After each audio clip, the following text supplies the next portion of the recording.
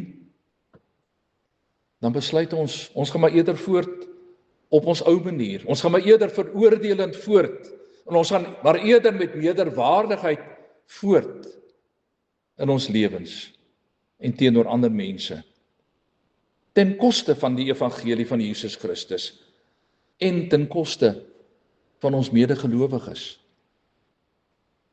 As die vredevors na ons toe kom en van ons vra om onsself weerloos te maak en om eerder aan ons swakheid te roem as aan ons krag, dan draai ons rug op hom.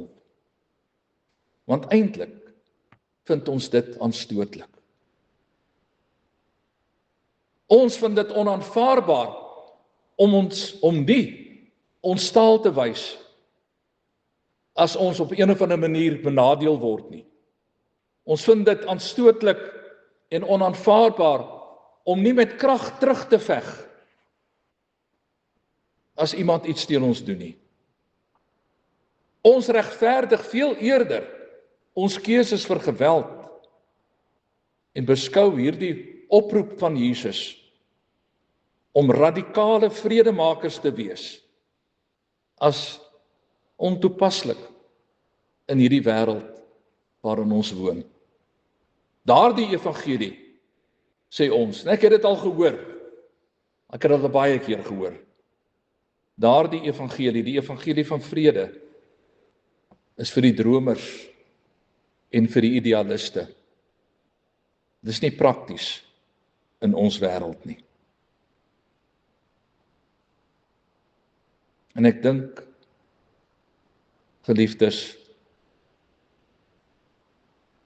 dat die vredevors oor ons ook huil partykeer. Oor ons wat God self nie altyd ernstig genoeg opneem nie. Ons wat steeds die Here wil dien met ons styl en op ons manier en op ons voorwaardes. Dikwels selfsugtige voorwaardes. Ons wat weier om die boodskap en die styl van die vredevors vir onsself toe te eien. Ons wat weier om te doen en te leef soos wat Jesus die vredevors van ons vra.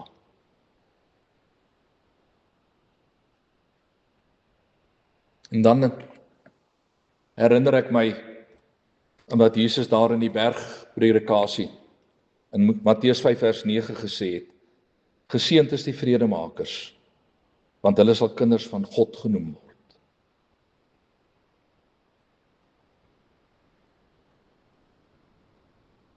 Mag ek en jy so deur God as vredemakers beskryf word. Amen. Here, vergewe ons dat ons dikwels op ons manier vir U wil dien. Vergewe ons dat ons die voorwaardes stel. Dat ons die klein stukkie plek wat ons vir U inruim in ons lewens as genoeg beskou.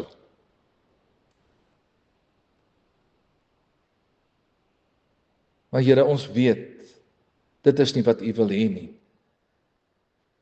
Ons weet dat U alles van ons vra.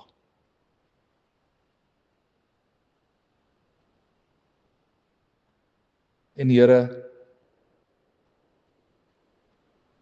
U wat vrede in die hemel gebring het en ook deur Jesus vrede op aarde gebring het, wil U nie vir ons elkeen persoonlik lei op hierdie pad waar ons vredemakers moet word nie.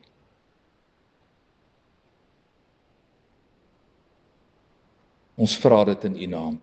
Amen.